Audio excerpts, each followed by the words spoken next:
Abuja was warm and beautiful the day Miriam and Daniel got married.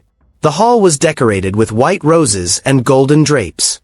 Their friends and families had traveled from different parts of Nigeria just to witness what they called a match made in heaven.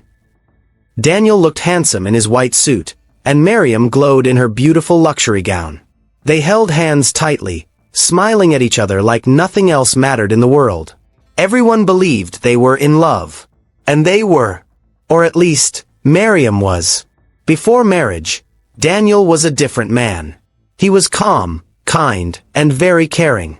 He would call Miriam just to hear her voice, bring her food during her lunch breaks, and send sweet messages in the middle of the night. He was the type of man every woman prayed for. He never raised his voice at her. He always respected her opinions, and he often spoke of how he wanted a peaceful home. Miriam believed she had hit a jackpot. She would tell her friends, "Daniel is not like other men. He listens to me. He respects me. I know I'm safe with him." Their dating life was filled with joy. They took trips to Lagos, had dinner in fancy restaurants, and even spent hours watching movies and laughing together. It felt perfect. Daniel's charm was so strong that Miriam had no doubt he was the one God made for her. But sometimes little things would show. He would get angry if she laughed too much in public. He didn't like her talking to other men, even if they were just classmates or church members. He didn't like her taking long before replying his messages. He wanted her to explain everything, even when she had nothing to explain. He always demanded to know her every move, even if simply went to the market. He wanted to be aware. But Miriam thought it was just love. She thought, he only acts this way because he cares too much. But she was wrong. 1 year after their wedding, things began to change. Slowly at first. Daniel wasn't calling her during lunch breaks anymore. He came home moody and barely smiled. He would snap at her for little things, like not putting enough salt in the soup or not ironing his clothes well. Then it happened. They were sitting on the couch one night watching a comedy movie. Miriam laughed loudly at a funny scene. Daniel turned to her with cold eyes. "What's funny?" he asked sharply. "It's the movie," she said, still smiling. Before she could say anything more, his hand landed on her face, a heavy slap. Miriam sat frozen. Her cheek burned, and her heart pounded fast. She looked at him, shocked. "Don't you ever laugh like that in this house again," he said, and walked out of the room. She waited. She hoped it was a mistake. Maybe he was tired or stressed. He came back an hour later with a handwritten "I am sorry" note while he apologized sincerely. "I'm sorry. I didn't mean to hit you. You just triggered something in me. Please forgive me." And just like that, she forgave him. After all, it was just one slap. But the slaps didn't stop. Another time, he slapped her again for smiling while on her phone. "Who are you chatting with that's making you so happy?" he shouted. She tried to explain, but he wouldn't listen. Then came the apologies again, followed by expensive gifts, shoes, phones, money. It became a cycle. Daniel began gaslighting her, twisting her words, making her feel like the problem. If she cried, he would say she was too emotional. If she spoke up, he would say she was disrespectful. If she kept quiet, he would say she was ignoring him. Daniel's words became like knife pierced through Miriam's heart. "You're nothing without me. You should be grateful I married you. If I leave you, who will take you with all this your stupid behavior?" Nothing she did was ever right. Miriam began to lose herself. She stopped laughing freely. She avoided phone calls. She no longer shared jokes with friends. She tiptoed around her own home, afraid of what might upset him next. She prayed harder. She cooked better. She even dressed more modestly, hoping to please him. But it was never enough. Every morning, Miriam woke up with a heavy heart. Not because of work or bills, but because she wasn't sure what version of Daniel she would have to put up with that day. Would he smile and kiss her cheek? Or would he complain about her voice, her cooking, or how she walked? She didn't know anymore. She lived her life like someone walking on eggshells. Careful. Quiet. Careful again. Still, she got insulted, accused, and beaten. One day, she cooked Daniel's favorite meal, vegetable soup with pounded yam. She decorated the table with candles, dressed up nicely, and waited for him. He came home, looked at the food and asked, "Why is the pounded yam not as hot as usual?" She said, "It's still warm, I just finished making it."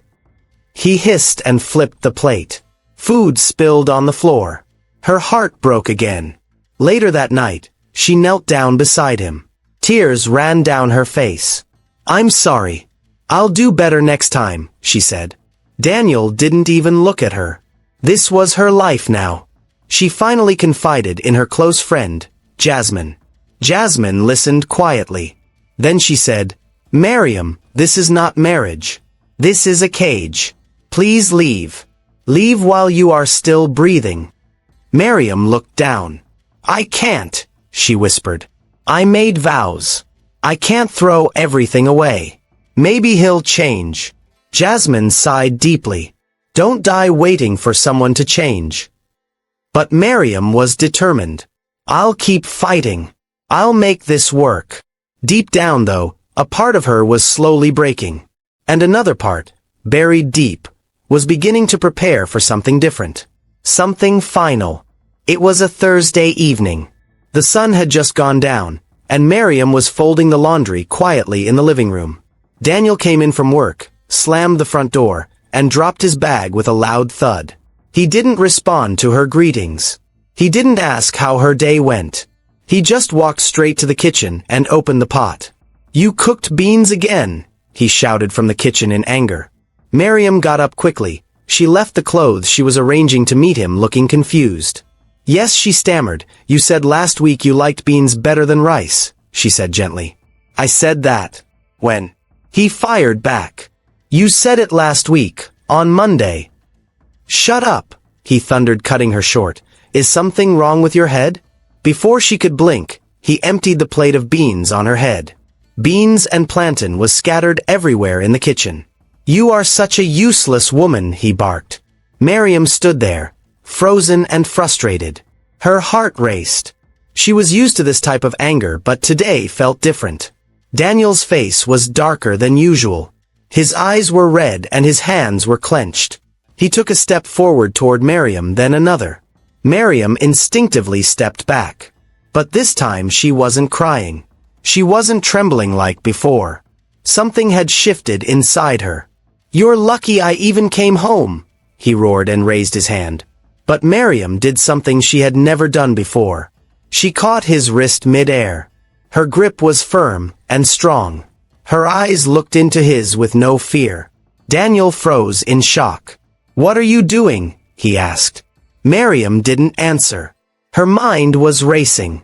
All the years of abuse, pain, insults, slaps, and silence boiled inside her like a volcano. And finally, it erupted. With one swift move, she pushed him backward. He stumbled. Then she charged at him, not like a weak woman, but like someone who had remembered her worth. She fought back. Her hands were fast and controlled. Every move came from the self-defense lessons her elder brother had taught her as a teenager. Daniel was too stunned to speak. He had never seen her like this before. He tried to grab her, but she twisted his arm and kicked him hard. His back hit the dining table, and he screamed in pain. Neighbors heard the noise and rushed in. They found Daniel bleeding from the nose, barely able to stand. Miriam stood at a distance, breathing heavily. Her shirt was torn. Her face full of tears, but her eyes burned with strength, the type she never thought she had. "Call an ambulance," someone said. "This man needs help." Daniel was rushed to the hospital. Miriam didn't follow. She just sat on the couch staring at her hands. The silence in the house was heavy but peaceful. The hospital room was cold and quiet. Daniel lay on the bed, wrapped in bandage. His ribs ached, and his head throbbed. He couldn't move much. His pride was hurting more than his body. He had never felt this weak before. As the four dripped beside him, Daniel stared at the ceiling. He replayed what happened over and over again in his mind.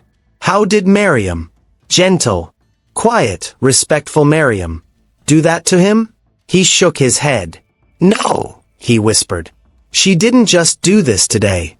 She's been building it up for years." For the first time in a long while, he had time to think. Not argue, not shout, not blame anyone. Memories flooded in. The night he slapped her for smiling on her phone. The morning he insulted her because her perfume was too strong. The countless nights she begged him with tears in her eyes. And the gifts she brought, the prayers she said, the silence she suffered. Daniel groaned in pain, not just physical pain, but emotional shame. He remembered how his mother warned him before the wedding. Daniel, make sure you do right in this marriage. Don't be like your father. He had nodded that day in the affirmative to his mother. But he didn't listen. He thought love was control. He thought respect was fear. He thought silence meant weakness. But he was wrong. Very wrong. 2 days later, Miriam walked into the hospital. She wasn't dressed to impress. No makeup. Just a plain gown and slippers. But she looked strong. Free. Daniel's eyes widened when he saw her. He tried to speak, but no words came out. Miriam pulled a chair and sat beside him. Not close, just enough to look him in the eye. I came to say goodbye, she said calmly.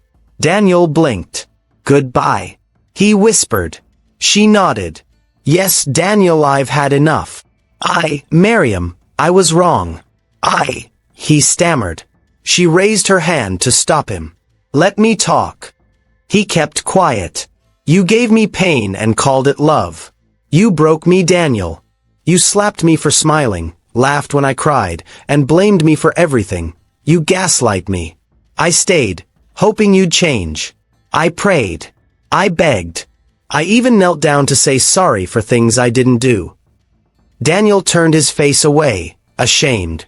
I didn't come here to fight. I came to tell you that I choose peace. I choose life. I choose freedom. She stood up. He looked at her again. You're leaving me? I already left, she said and walked out. And just like that, Miriam left Daniel. Not just the man, but the life of pain he brought. Miriam opened the window of her new apartment in Abuja one morning. The wind brushed against her face. It smelled of peace. She stood in the living room. Small, simple, but hers. She had rented the place to find herself again. And with the help of Jasmine, who had stayed by her side through the storm. Miriam now lived alone. Quietly. Safely. She had started therapy and joined a small support group for women like her. Each week, she grew stronger. Her smile returned. Slowly, but surely. She no longer jumped when she heard footsteps behind her. She no longer cried herself to sleep. She no longer begged for the love she deserved. One evening, she stood in front of the mirror. She looked into her own eyes and whispered, I'm proud of you. For the first time in years, she believed it. Miriam didn't leave her marriage because she didn't try. She left because she tried everything, and realized her life was worth more. Thank you for watching this story. Please share your thought on this story by telling us the lessons you have learned from this story. We would love to hear your thought in the comments section. If you enjoyed this story, please like and share this video to your friends and loved ones. Also ensure to subscribe if you have not done so already. Turn on the notification bell so as to get a notification whenever we post a new video. Thanks for watching. Until we come your way again, for now it's bye.